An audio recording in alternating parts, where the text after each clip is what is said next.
Geometry के लिए बिल्कुल छोटा सा एक पार्ट लेकर के आए हैं, इसमें पूरा बेसिक आपका क्लियर हो जाएगा। होता क्या है कि बच्चे 9th और 10th क्लास में तो चले आ रहे हैं, लेकिन उनको बेसिक बेसिक जो बातें हैं जिनको उन्हें जानना चाहिए वो नहीं जान रहे हैं। इसलिए हमने ये पार्ट बनाया है। इस पार्ट को देखिए, बहुत ही फायदेमंद होगा। सबसे पहले ज्योमेट्री जब स्टार्ट करेंगे तो हमारे पास आएगा बिंदु। क्या होता है बिंदु? देखिए परिभाषा क्या, जिसमें लंबाई, चौड़ाई और ऊंचाई, और इसी को बोलते हैं मोटाई, या इसी को गहराई भी बोलते हैं, न हो, परंतु इसमें ना तो लंबाई है, ना ही चौड़ाई है और ना ही मोटाई है। परंतु क्या है? परंतु जिसका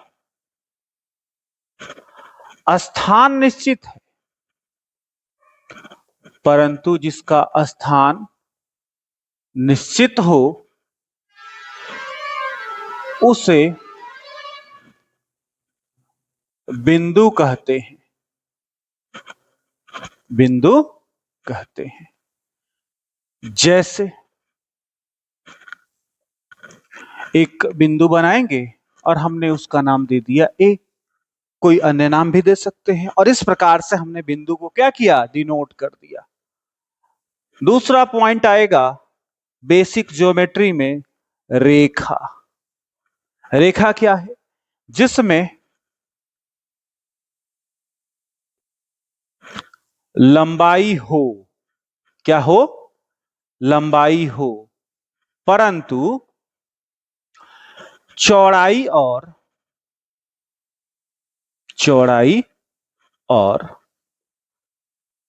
ऊंचाई या मोटाई न हो, उसे रेखा कहते हैं।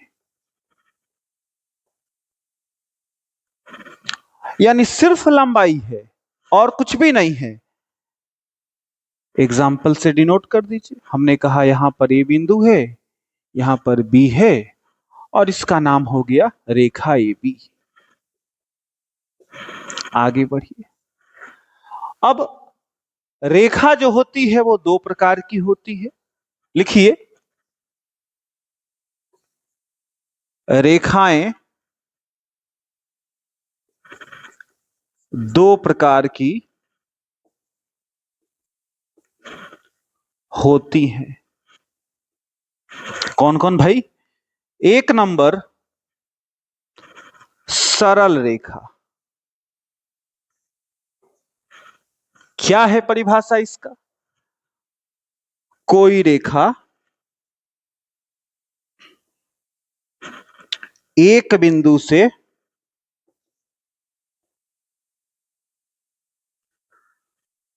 दूसरी बिंदु तक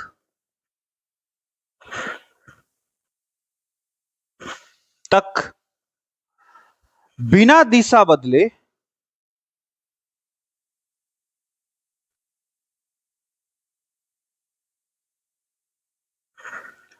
खींची जाए तो उसे सरल रेखा कहते हैं।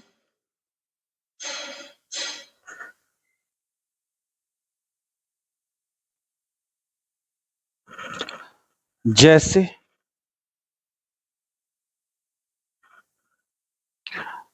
ये आपका सरल रेखा हो गया। यानी दिशा परिवर्तन नहीं होना चाहिए, सिर्फ एक ही दिशा में होना चाहिए। अब आइए दूसरा, वक्र रेखा। वक्र रेखा इसमें है कोई रेखा एक बिंदु से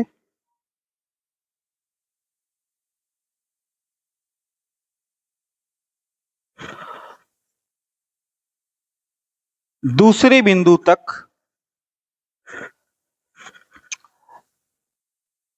दिशा बदलते हुए खींची जाए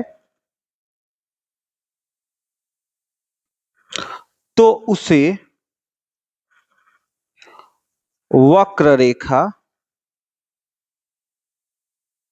कहते हैं। यानी दिशा जब बदलने लगे तो उसे हम कहेंगे कि वो वक्र रेखा है, और जब दिशा नहीं बदले, एक ही दिशा में खींची जाए, तो वो सरल रेखा है। एग्जाम्पल,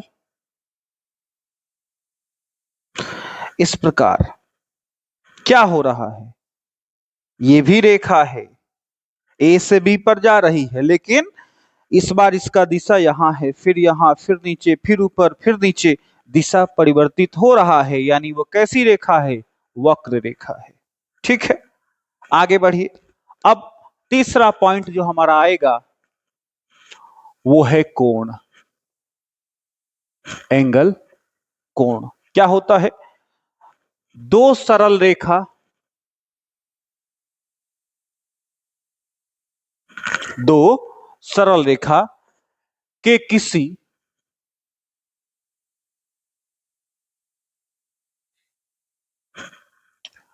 निश्चित बिंदु पर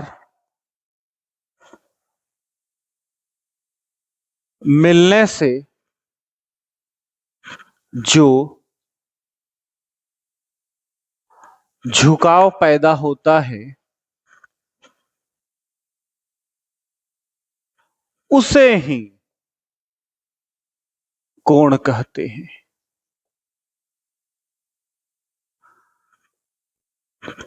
बात समझे, दो सरल रेखा, एक सरल रेखा ये है, एक सरल रेखा ये है, दो सरल रेखा मिली किस पर, एक निश्चित बिंदु पर, इस बिंदु पर, और मिलने के बाद जो ये झुकाव पैदा हुआ ना, इसी को कोण कहते हैं। किसको, इसको कहते हैं कोण।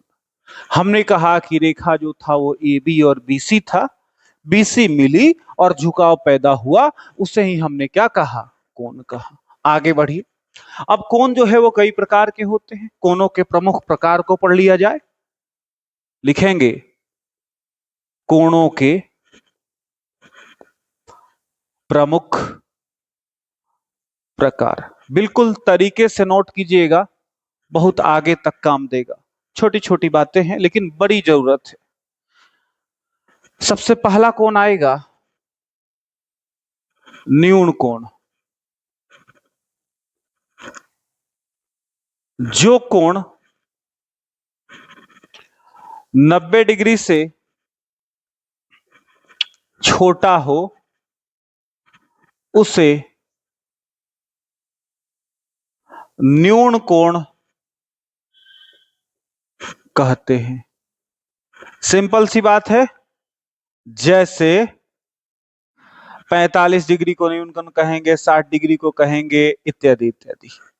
ठीक, ज्यादा हम लोगों को लेंदी नहीं करना है, धीरे धीरे आगे बढ़ते चलना है। समकोण, जो कोण 90 डिग्री के बराबर हो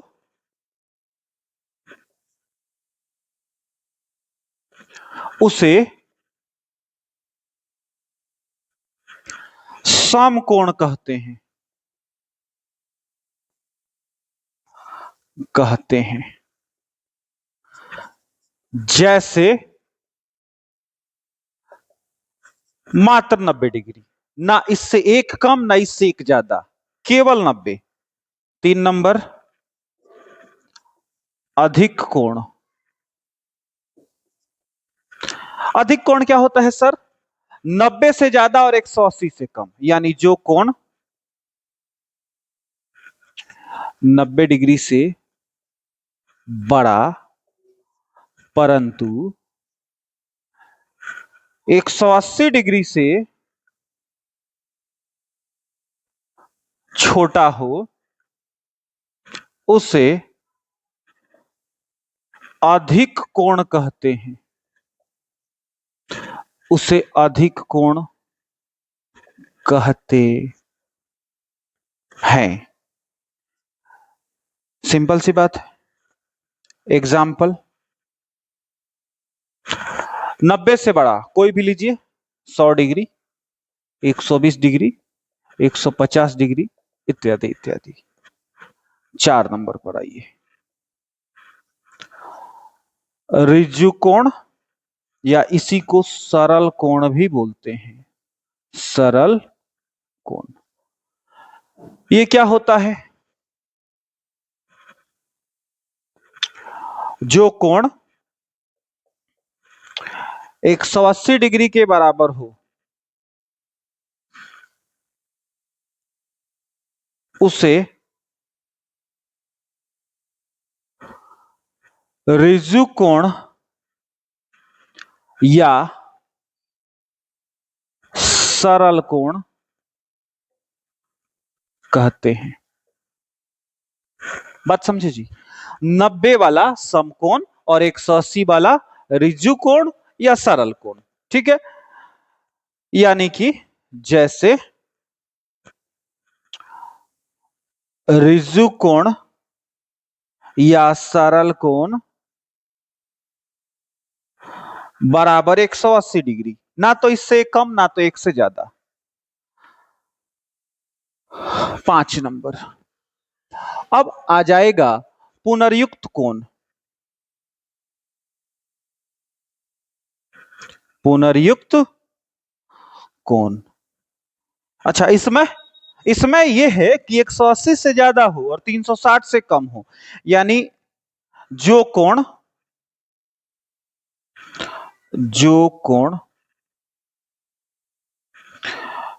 180 डिग्री से बड़ा परंतु 360 डिग्री से छोटा हो उसे पुनर्युक्त कोण कहते हैं। बात समझ गए?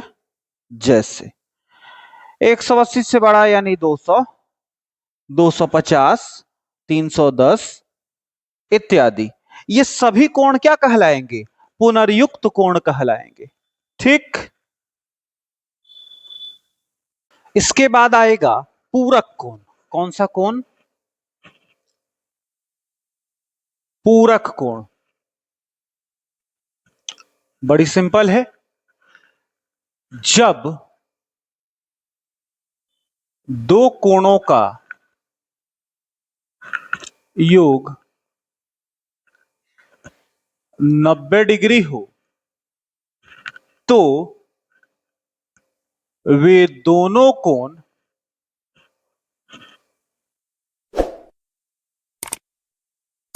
एक दूसरे के पूरक कोण कहलाते हैं। बात समझे? जब दो कोण को इकट्ठा करे और दोनों को जोड़ दे तो 90 के बराबर आ जाए, यानी समकोण आ जाए, तो उसे क्या बोलेंगे? पूरक कोण। जैसे 40 जोड़ 50 बराबर कितना आ रहा है? 90। इसका मतलब क्या हुआ? इसका मतलब हुआ कि 40 डिग्री का पूरक कोण बराबर 50 डिग्री। इसी तरह 50 डिग्री का पूरक कोण बराबर 40 डिग्री।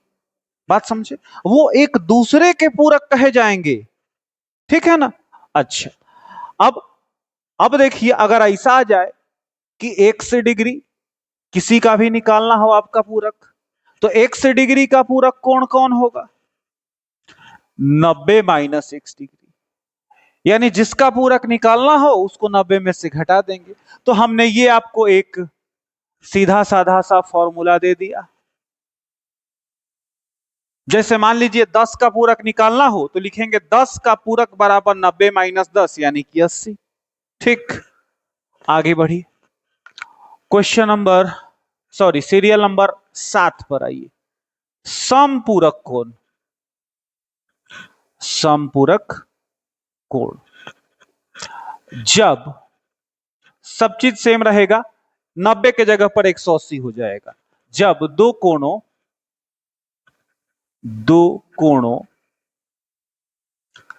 का योग 180 डिग्री हो तो वे दोनों कोण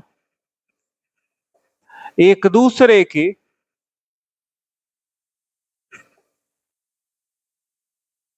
संपूरक कोण कहलाते हैं। कितना होना चाहिए जी? 180 होना चाहिए। एग्जाम्पल लीजिए, जैसे 60 जोड़ 120 बराबर 180 हो रहा है। इसका मतलब क्या हुआ? मतलब यह हुआ कि 60 डिग्री, सब में डिग्री लगा दीजिए, 60 डिग्री का संपूरक कोण बराबर 120 और इसी तरह 120 डिग्री का संपूरक कोण बराबर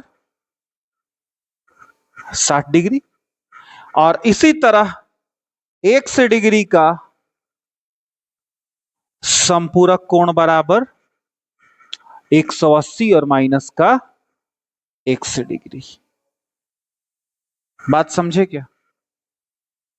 हमने आपको एक यहां पे फॉर्मूला दे दिया।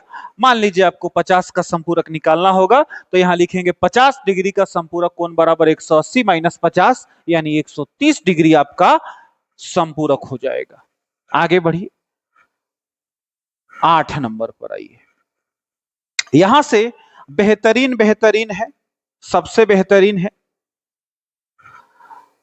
सम्मुख कोण।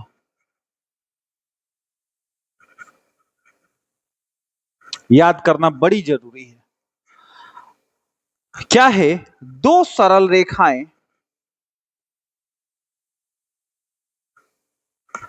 रेखाएं किसी बिंदु पर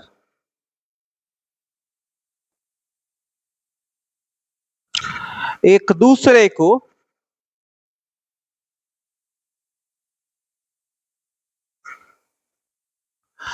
प्रतिच्छेद करें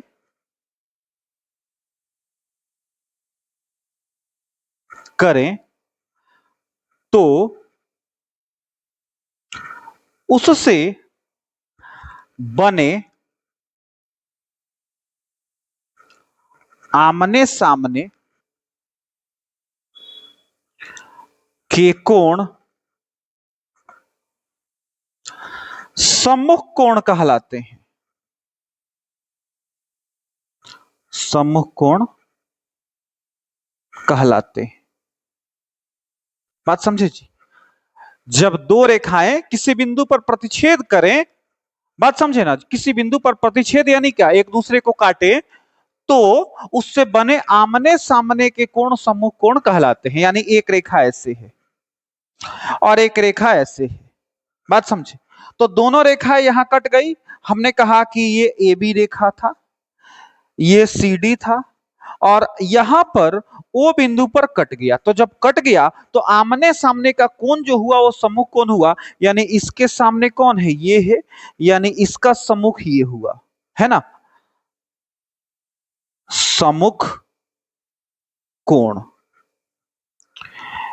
एक नंबर कौन हुआ? इसका सम्मुख ये हुआ, यानी एओसी का सम्मुख हुआ डीओबी। ठीक है। अच्छा, इसका सम्मुख ये हुआ क्योंकि इसके सामने ये भी तो है, यानी एओडी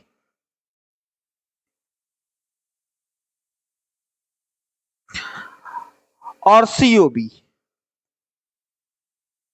एक और बात, सम्मुख कोण का प्रत्येक युग्म जो होता है वो आपस में समान होता है। इसको भी लिख लिया जाए, यानी एओसी बराबर क्या होगा? डीओबी और एओडी बराबर सीओबी। बात समझे? यहां लिख लीजिए क्या? सम्मुख कोणों का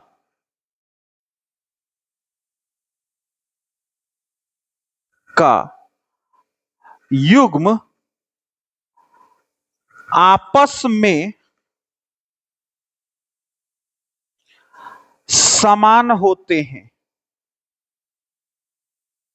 ठीक है, आपस में समान होते हैं, तो ये कोण AOC कोण DOB के बराबर होगा और कोण AOD किसके बराबर होगा, कोण COB के बराबर होगा। क्लियर है, आगे बढ़िए। अगला टॉपिक हमारा आएगा 9 नंबर पॉइंट पर, आसन्न कोण। क्या है,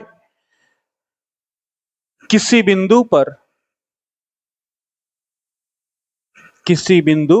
पर एक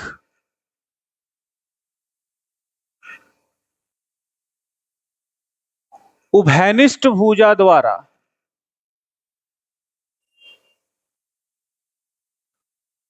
बना कोण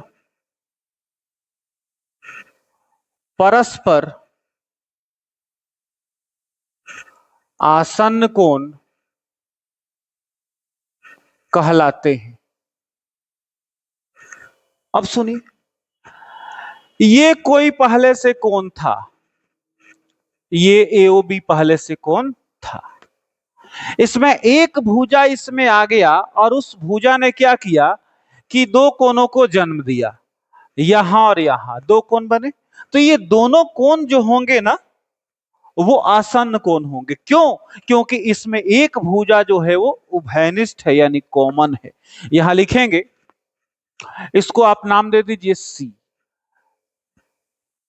आसन्न कोण बराबर कौन कौन आसन्न है, कोण AOC तथा कोण COB। एक और बात, आसन्न कोण जरूरी नहीं है कि बराबर होंगे, बात समझे ना, यहां बराबर का साइन हम नहीं दिए हैं, जरूरी नहीं है कि बराबर होंगे, लेकिन सम्मुख कोण जरूरी है, एकदम बराबर होगा, आमने सामने का कोण जरूर बराबर होगा। यहां जैसे लिख लीजिए। 10 नंबर पर आइए, एकांतर कोण।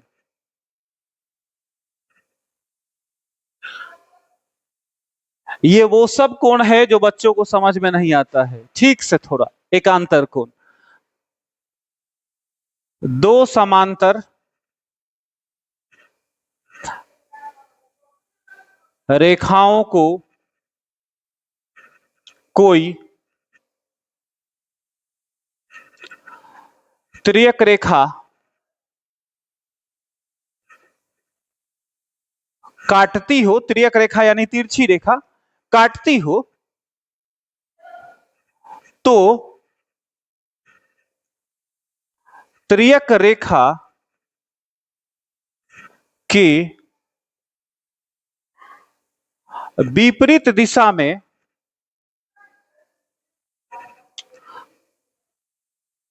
बनने वाले कोण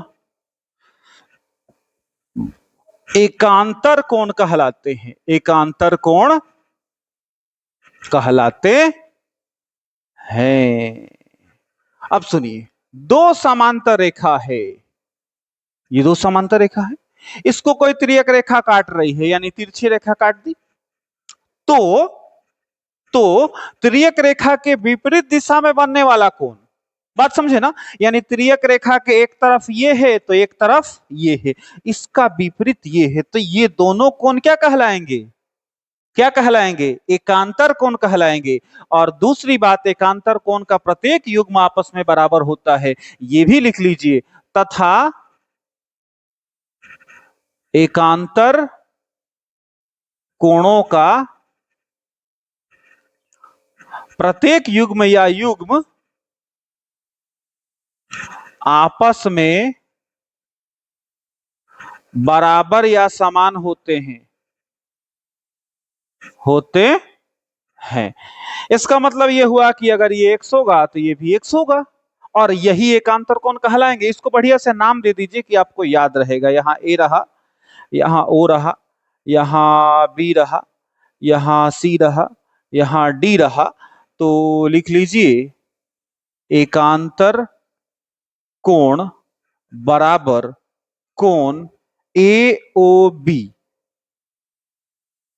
बराबर कोण ये कौन सा नाम आएगा, इसको ई लिखिए, बराबर ओ बी ई, और बराबर ये कौन सा है, एक्स है। ठीक, आगे बढ़िए। एकांतर कोण के बाद आएगा संगत कोण।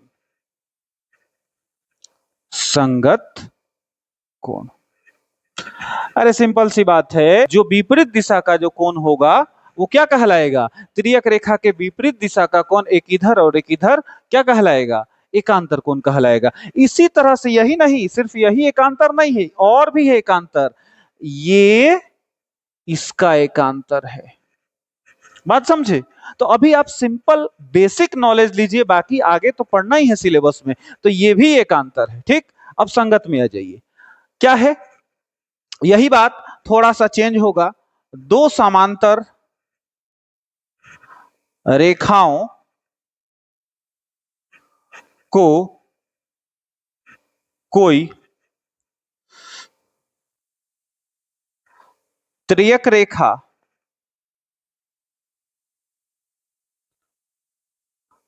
काटती हो तो अंतःखंड के अंतःखंड के एक ही ओर के कोण को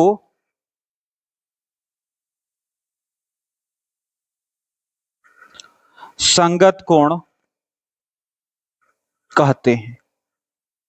अच्छा, इसका मतलब क्या हुआ, ये दो क्या है, समांतर रेखा है, इसको कोई एक त्रियक रेखा काट दी, तो एक ही अंतःखंड के एक ही ओर के कोण, यानी ये और ये क्या होंगे, संगत कोण होंगे।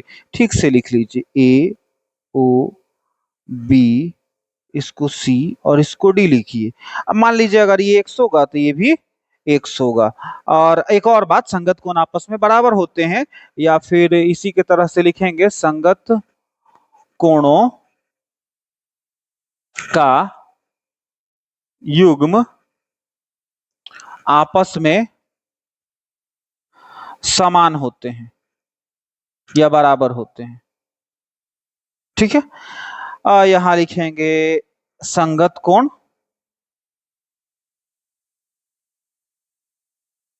बराबर AOB बराबर कोण CBD बराबर x। अच्छा, सिर्फ यही संगत नहीं है, इसमें और भी संगत है। बात समझे कि नहीं, और भी संगत है। ये कोण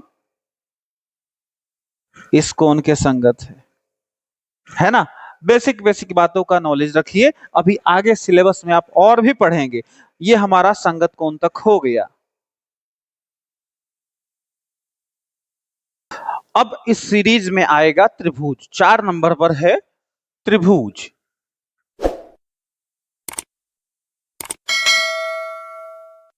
क्या होता है, तीन सरल रेखाओं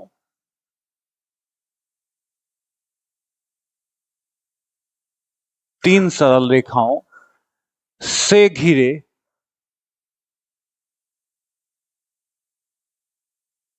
समतल क्षेत्र को त्रिभुज कहते हैं। क्या कहते हैं जी, त्रिभुज कहते हैं।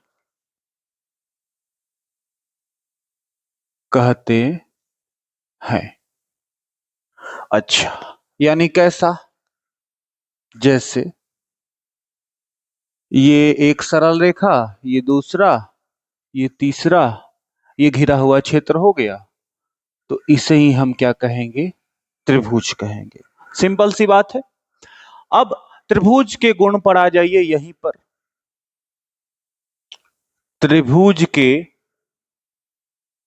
गुण। नंबर 1, शीर्षों या कोणों की संख्या।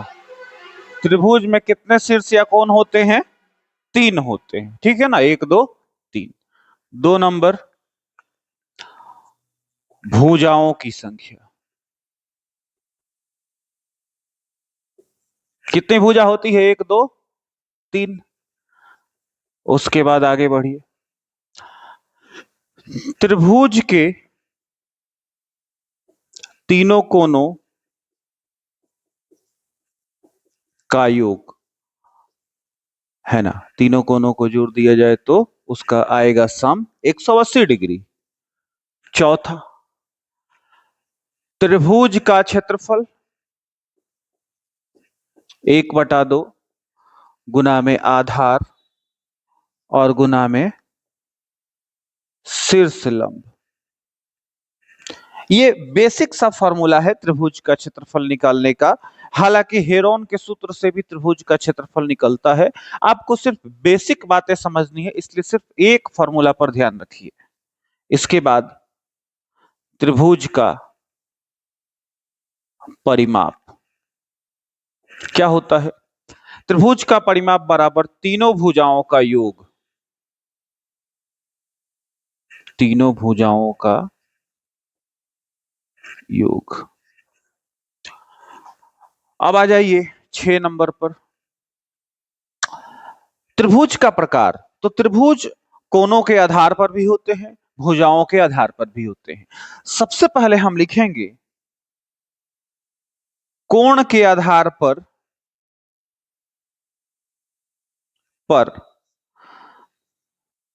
त्रिभुज के प्रकार।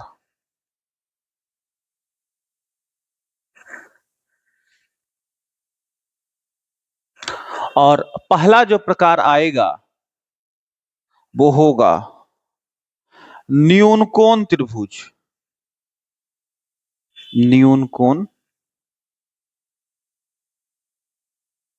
त्रिभुज परिभाषा क्या है? जिस त्रिभुज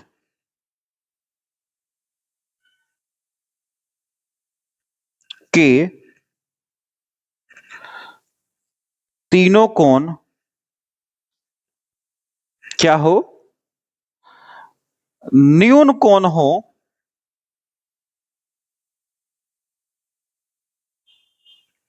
उसे न्यूनकोण त्रिभुज कहते हैं। उसे न्यूनकोण त्रिभुज कहते हैं। यहां एक त्रिभुज का सिंबल बना देंगे, हो जाएगा। जैसे एक त्रिभुज है एबीसी, जिसके कोण है 50 डिग्री, 60 डिग्री और 70 डिग्री। तीनों ही कोण क्या है? तीनों कोण 90 डिग्री से कम है, यानी न्यून कोण है। इसका मतलब यह हुआ कि ये एक न्यून कोण त्रिभुज हुआ। अच्छा, दूसरी बात, अगर आप एग्जाम्पल दे रहे हैं तो यह भी ध्यान रखना है कि तीनों कोणों का योग भी कितना होना चाहिए? 180 होना चाहिए, ना 180 से ज्यादा ना 180 से कम। यहां जोड़ के देखिए, 7 5 12 6 18 180 डिग्री। ठीक, आगे बढ़िए। दूसरा कौन सा होगा त्रिभुज? समकोण त्रिभुज। समकोण त्रिभुज क्या? जिस त्रिभुज का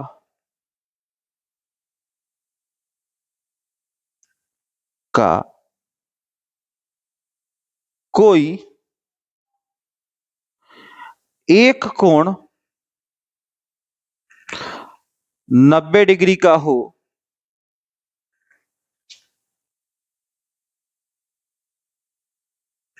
उसे समकोण त्रिभुज कहते हैं। बात समझे जी? कोई भी एक कोण कितना डिग्री का होना चाहिए? 90 डिग्री का होना चाहिए। एग्जाम्पल लीजिए, जैसे हमने एक बना दिया समकोण त्रिभुज ए बी सी, और ये कोण कितना डिग्री का है? समकोण है, 90 डिग्री का है। हो गया। अधिक कोण त्रिभुज।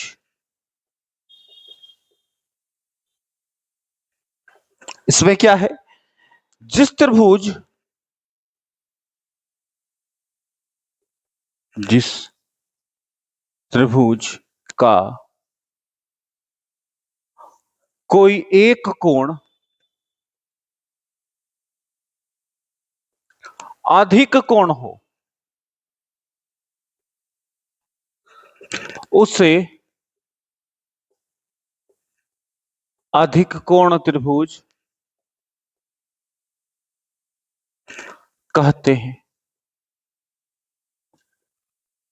यानी उस त्रिभुज में सिर्फ एक कोण अधिक कोण होना चाहिए, यानी 90 और 180 के बीच का सिर्फ एक कोण होना चाहिए। एग्जांपल लीजिए, जैसे हमने ये एक त्रिभुज बनाया, इसमें एक कोण कितना डिग्री है? 120 डिग्री है। तो ये कैसा त्रिभुज हो गया? अधिक कोण त्रिभुज। अब आ जाइए 7 नंबर, भुजाओं के आधार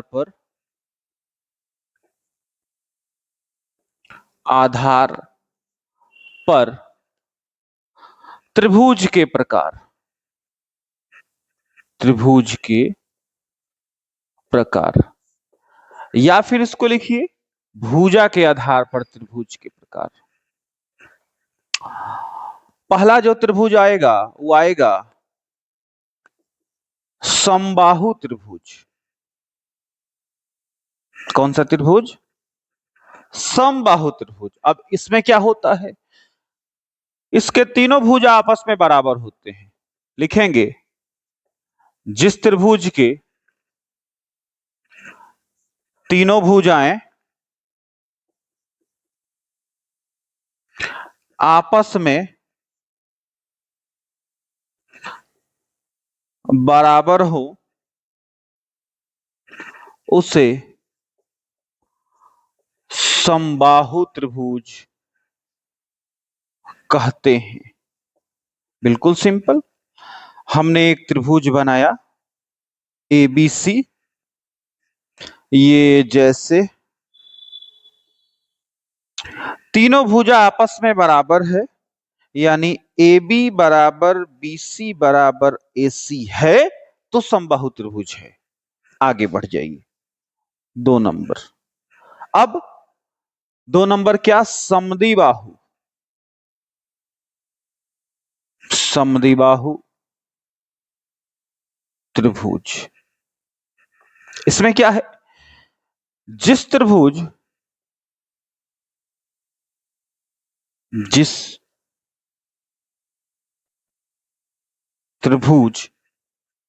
के दो भुजाएं, दो बोले तो कोई दो भुजाएं आपस में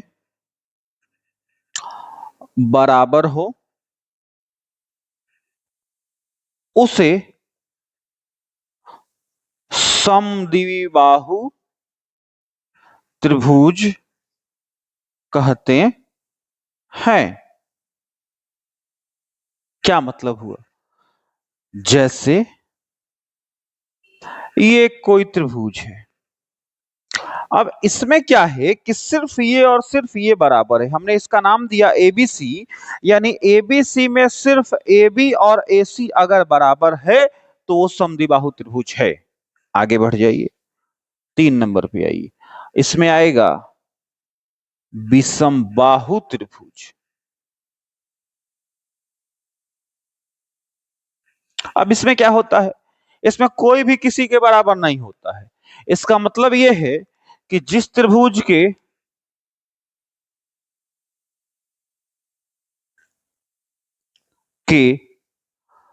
सभी भुजाएं बराबर नहीं, यानी क्या? असमान। सभी भुजाएं असमान हो, उसे विषमबाहु त्रिभुज कहते हैं। बात समझे? अच्छा, एक हमने त्रिभुज ले लिया एग्जाम्पल में। मान लिया ये एक त्रिभुज है ना, ये A है, ये B है, ये C है। यहाँ पे क्या है ए बी जो है वो नहीं है बराबर, नॉट इक्वल बीसी के, और ये जो है वो नॉट इक्वल है एसी के, यानी कोई भी किसी के बराबर नहीं है, तो वो कैसा हो गया, विषमबाहु त्रिभुज हो गया। बढ़िया से नोट कीजिए।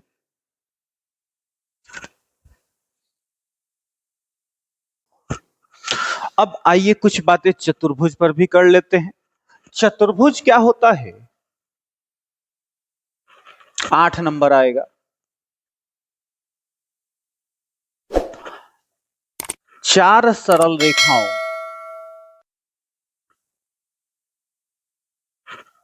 चार सरल रेखाओं से घिरे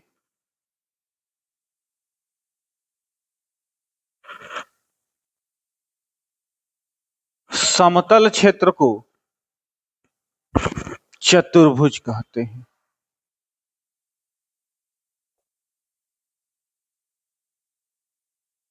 बात समझे,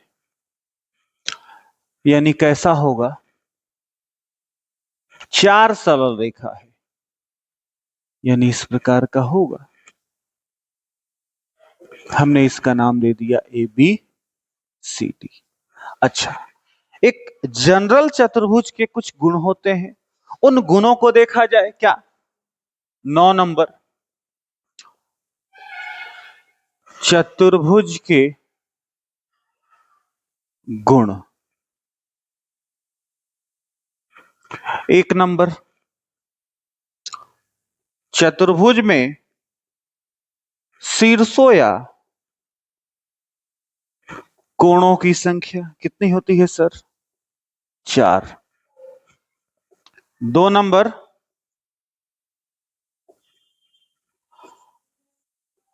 भुजाओं की संख्या कितनी होती है, भुजा भी 4 होती है चतुर्भुज में।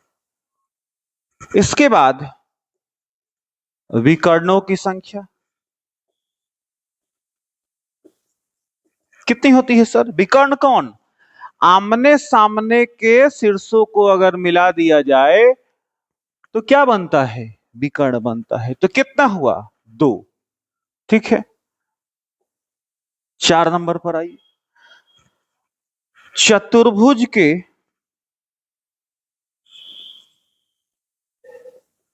चारों कोनों का योग कितना डिग्री होगा सर, 360 डिग्री। आगे बढ़िए। अब चतुर्भुज के प्रकार पर बात कर लिया जाए कि चतुर्भुज कितने प्रकार का होता है। चतुर्भुज के प्रकार, सबसे पहला आएगा समांतर चतुर्भुज। क्या होता है समांतर चतुर्भुज, जिस चतुर्भुज के, लिखेंगे जिस चतुर्भुज के आमने सामने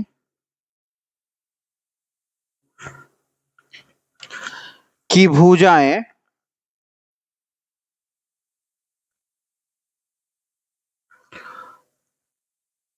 समांतर हो, है ना, और बराबर भी हो, और आमने सामने की भुजाएं समांतर और बराबर हों, तथा आमने सामने के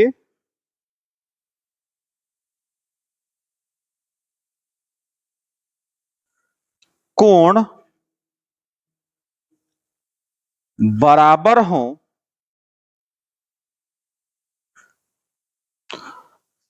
उसे समांतर चतुर्भुज कहते हैं। अच्छा, इसमें एक और बात होता है कि समांतर चतुर्भुज के विकर्ण आपस में बराबर नहीं होते हैं, ये भी लिख लीजिए। समांतर चतुर्भुज के विकर्ण आपस में बराबर नहीं होते हैं। जैसे ये हमने एक समांतर चतुर्भुज बना दिया, ठीक है, हमने इसका नाम लिख दिया ABCD। अच्छा, अब परिभाषा पर आइए।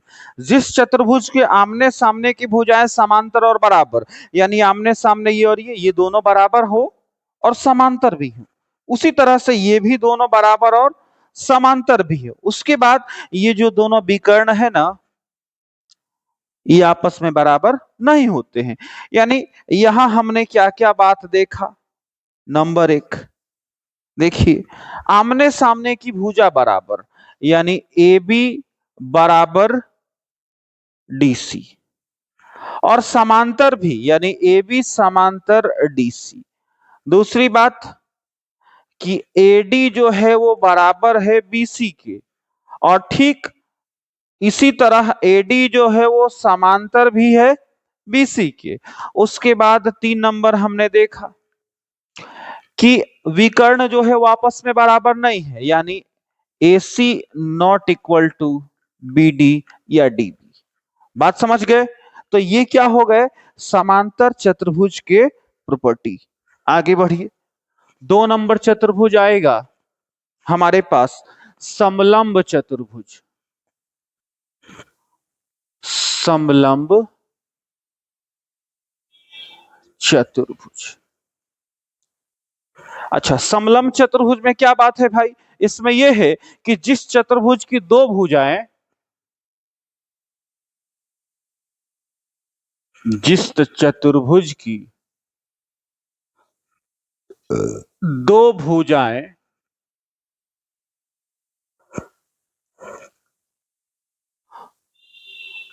समांतर हो तथा शेष दो भुजाएं असमांतर हो, उसे ही तो समलंब चतुर्भुज कहते हैं। उसे समलंब या समलंब चतुर्भुज कहते हैं। यानी कि कैसा एग्जाम्पल दीजिएगा, इस प्रकार से हमने एक चतुर्भुज का रचना किया, ABCD। इसमें हमने क्या देखा कि AB जो है वो समांतर है किसके, DC के, परंतु ये वाला AD जो भुजा है वो BC के समांतर नहीं है। ठीक है, चलिए अब समलंब चतुर्भुज का कुछ बात लिख दिया जाए। क्या, समलंब चतुर्भुज का क्षेत्रफल, 1 नंबर मोस्ट इंपोर्टेंट, समलंब चतुर्भुज का क्षेत्रफल होता है 1/2 इंटू समांतर भुजाओं का योग। यानी अगर ये A हो और ये B हो तो समांतर भुजाओं का योग, और इंटू में शीर्षलंब, यानी अगर इनकी ऊंचाई अगर ये H हो तो शीर्षलंब क्या हो जाएगा, H हो जाएगा। ठीक है ना। अच्छा, दूसरी बात, परिमाप।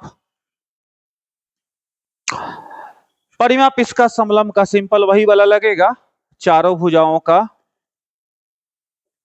चारों भुजाओं का योग। अच्छा, इस पर भी बात कीजिए।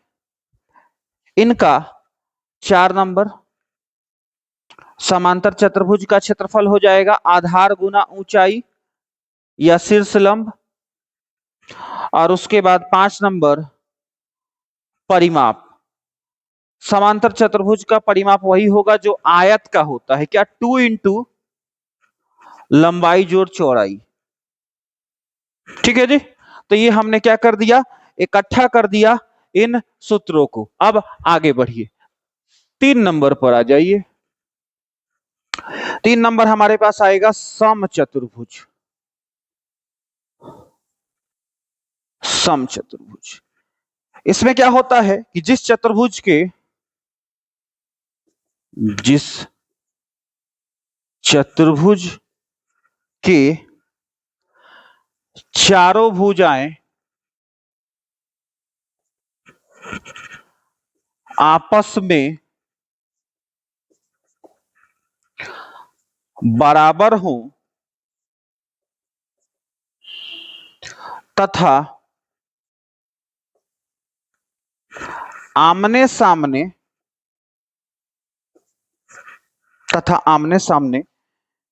के भुजा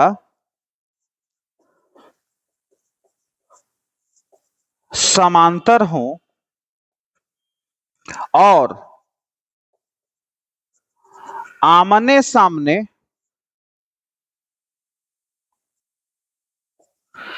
के कोण बराबर हों उसे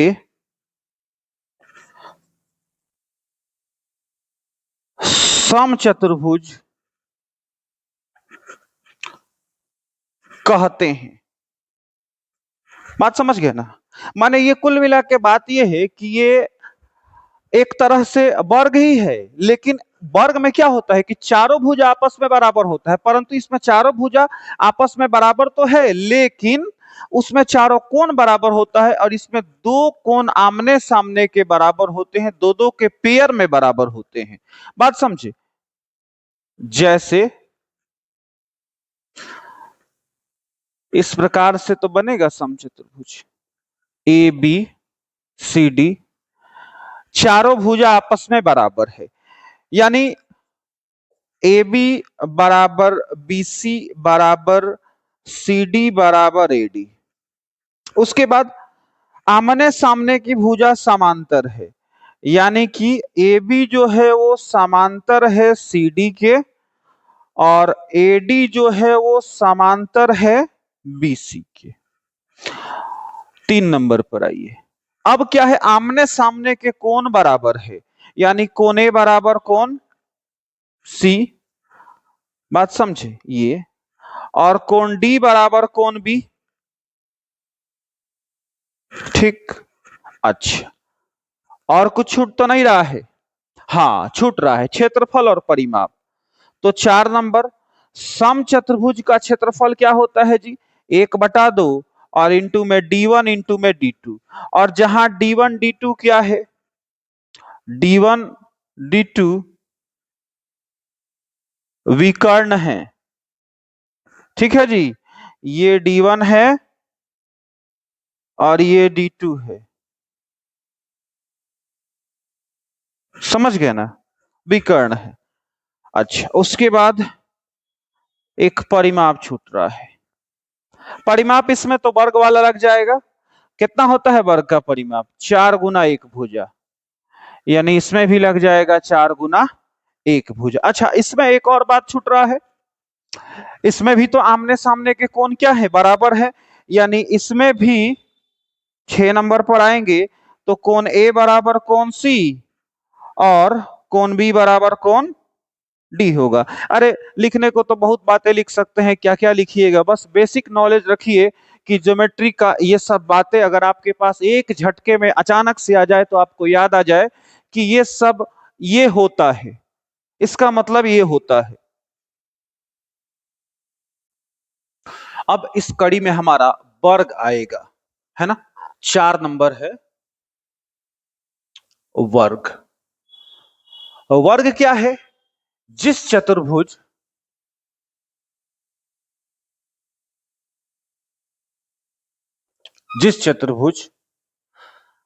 के चारों भुजाएं बराबर हो और चारों कोण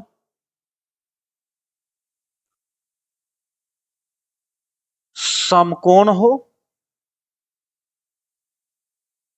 यहां तथा लगा लीजिए, उसे वर्ग कहते हैं, है ना?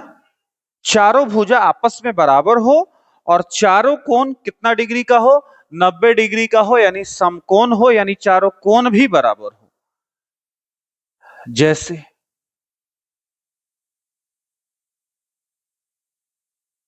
ये हमने एक वर्ग बना दिया, ये चारों भुजा आपस में बराबर हो गया, हमने इसका नाम ABCD दे दिया। अच्छा, सबसे पहली बात, चारों भुजा आपस में बराबर है, यानी AB बराबर BC बराबर CD बराबर DA। उसके बाद आमने सामने की भुजा समांतर, यानी AB समांतर DC। उसके बाद AD समांतर BC। उसके बाद वर्ग के विकर्ण क्या होते हैं जी? बराबर होते हैं। यहां इसको भी लिख लिया जाए, तथा वर्ग के विकर्ण आपस में बराबर होते हैं।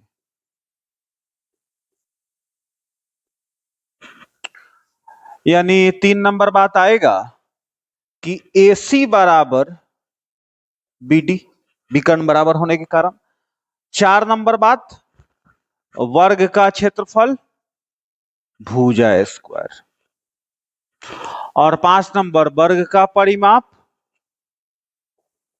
4 गुना 1 भुजा। तो ये मोटे मोटे शब्दों में हमने क्या पढ़ लिया? वर्ग पढ़ लिया। आगे बढ़ जाइए। अब 5 नंबर पर आइए, आयत पर। इसमें क्या होता है कि इसमें आमने सामने की भुजा बराबर होती है और समांतर होती है ना? जिस चतुर्भुज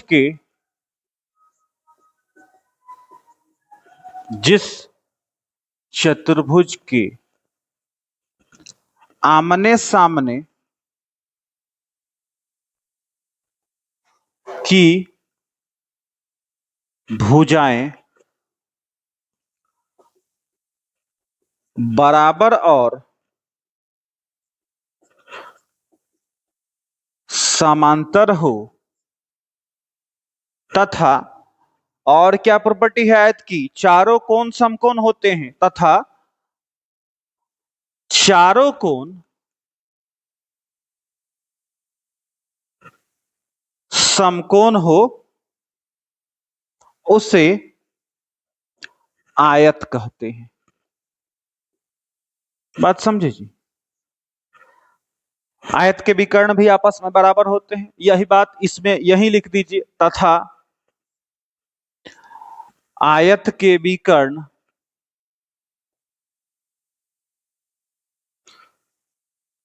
आपस में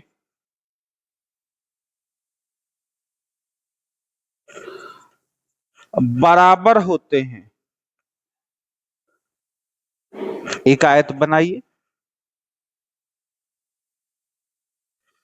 हमने नाम दे दिया ABCD। ठीक है, सबसे पहली बात, आमने सामने की भुजा बराबर, यानी AB बराबर DC, और यही समांतर भी है, यानी AB समांतर DC। 2 नंबर, AD बराबर BC, और यही समांतर भी है, तो AD समांतर BC। 3 नंबर, विकर्ण जो है आपस में बराबर है, यानी कि इसमें भी वही बात, AC बराबर BD। उसके बाद क्षेत्रफल की बात करेंगे। सर जी, आयत का क्षेत्रफल कौन नहीं जानता है? लंबाई गुना चौड़ाई। और 5 नंबर, परिमाप। आयत का परिमाप बराबर 2 इंटू लंबाई और जोड़ चौड़ाई। ठीक है जी, तो ये हमने चतुर्भुज पढ़ लिया मोटे मोटे शब्दों में, और चतुर्भुज के प्रकार मोटा मोटी जो हमें काम में आएंगे। अब आ जाइए, थोड़ा सा जानकारी ले लीजिए वृत्त के बारे में, बस अंतिम बात, उसके बाद समाप्त कर देंगे। ये हो जाएगा अपना 11 नंबर। वृत्त क्या है जी? समतल गोलाकार क्षेत्र, समतल गोलाकार क्षेत्र को वृत्त कहते हैं। बात समझे? एक और लिख लीजिए, अथवा किसी एक निश्चित बिंदु से किसी एक निश्चित बिंदु से समान दूरी पर स्थित बिंदुओं का स्थित बिंदुओं का बिंदु पथ वृत्त कहलाता है। बात समझे? यानी कोई एक निश्चित बिंदु है और इस बिंदु से समान दूरी पर हमने क्या किया, बिंदु पथ तैयार किया, यानी बिंदुओं का रास्ता तैयार किया, और उसे ही हमने क्या कहा, वृत्त कहा। अगर ये समझ में नहीं आए तो वो देख लीजिएगा, समतल गोलाकार क्षेत्र को क्या कहते हैं, वृत्त कहते हैं। क्या कहते हैं, वृत्त कहते हैं। अब इसमें जो हमारे काम का बात है वो लिख लिया जाए तो सबसे पहले इसमें काम का बात हमारा आएगा त्रिज्या। हाँ, उसके पहले इसके दो बात, वृत्त का क्षेत्रफल बराबर पाई आर स्क्वायर है ना। दूसरी बात, वृत्त की परिधि बराबर 2 पाई आर। ये हमने दो बातें लिख ली क्योंकि इसका ज्यादातर उपयोग आता है, पूछा जाता है बारी बारी से। अब हम समझते हैं जो इसमें हमारे चीज आ रहे हैं, जो नाम आ रहे हैं वो क्या है, त्रिज्या। तो त्रिज्या क्या है भाई, बोलिए। त्रिज्या, अच्छा त्रिज्या से भी पहले एक बात और पढ़ लीजिए। त्रिज्या से पहले आप पढ़िए केंद्र या वृत्त का केंद्र। बात समझे? ये जो बिंदु है ना, इसी को वृत्त का केंद्र बोलते हैं। लिखेंगे वह निश्चित बिंदु, वह निश्चित बिंदु जिससे वृत्त खींचा जाता है, जिससे वृत्त खींचा जाता है, उसे वृत्त का केंद्र कहते हैं। बात समझे जी? यानी ये जो है ना, ये बिंदु, ये वृत्त का केंद्र हो गया। उसके बाद आइए 2 नंबर पर, क्या, परिधि। अच्छा, परिधि क्या होता है? ये जो घेरे की लंबाई है ना, जितना बड़ा वृत्त है, जितना बड़ा घेरा है, उस घेरे को हम लोग बोलते हैं परिधि। लिखेंगे वृत्त के घेरे की लंबाई को वृत्त की परिधि कहते हैं। वृत्त की परिधि निकालने का यह सूत्र है 2 पाई आर। आगे बढ़िए 3 नंबर, परिधि के बाद हम लोग आएंगे त्रिज्या पर। त्रिज्या क्या है भाई? देखिए, वृत्त के केंद्र से परिधि तक की दूरी, यानी ये वृत्त का केंद्र है ना, ये परिधि है ना, तो यहां से यहां तक की दूरी जो होगा ना, वही त्रिज्या होगा। लिखेंगे वृत्त के केंद्र से परिधि तक की दूरी को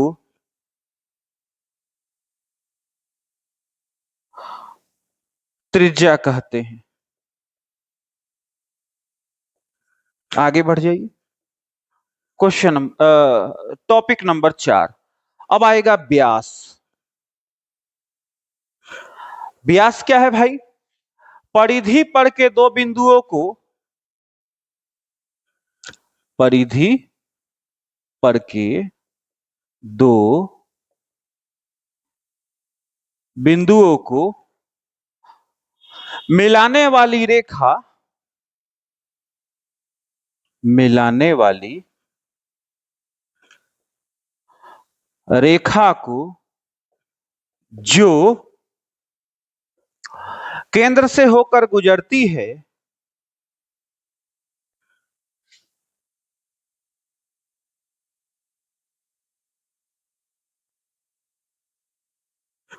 उसे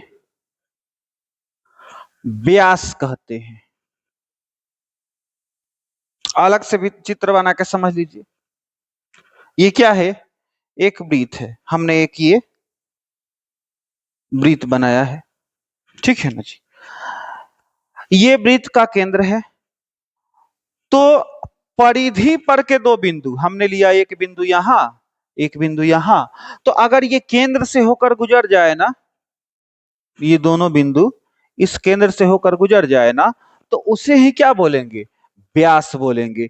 इसको ए और बी नाम दे दीजिए, और यहां लिख दीजिए जैसे, और यहां लिख दीजिए व्यास बराबर ए बी। तो ये आपका कंप्लीट ज्योमेट्री का एक मोटे मोटे शब्दों में थोड़ा सा रिवीजन हो गया। इसको बढ़िया से याद कर लीजिए, देख लीजिए, लिख लीजिए, और ये आपके हर जगह काम देगा। ठीक है।